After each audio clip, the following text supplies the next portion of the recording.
either I can say, hey, I understand why you think like that. Maybe, we can find that bridge, but sitting there and smiling, ha ha ha, and it's like that corporate environment.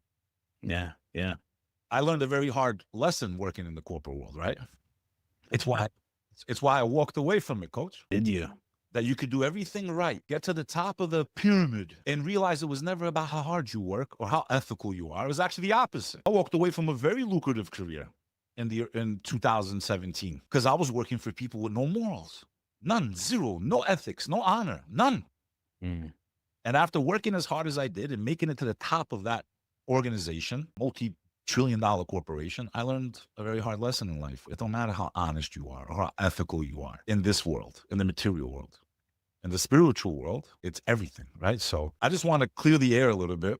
I know a lot of your viewers may have seen me scrolling left and right on there, but I'm all over it. But we had 12 million views last week just on a couple of handles. Like, I know my content's everywhere. I would have never imagined it would have gone as far as it did.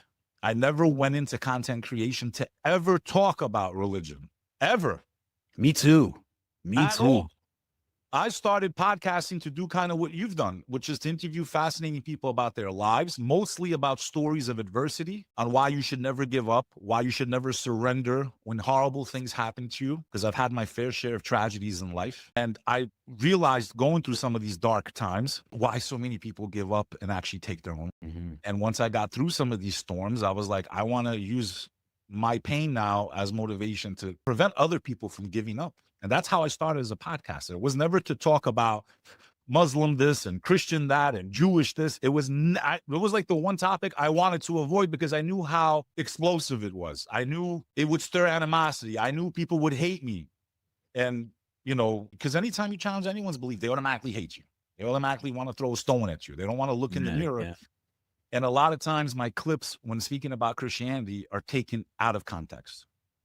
It's usually a pushback. And I'll give you an example, and then please, I want you to take over this interview. But I just want to clear the air to your audience that may have seen me, because I know very religious Christians have seen my work. Well, the thing is, like, one thing I'll say is, like, when you want to talk about stuff like that, everything you said, adversity, this, that, eventually you're going to come across faith, especially if you're talking to a bunch of people.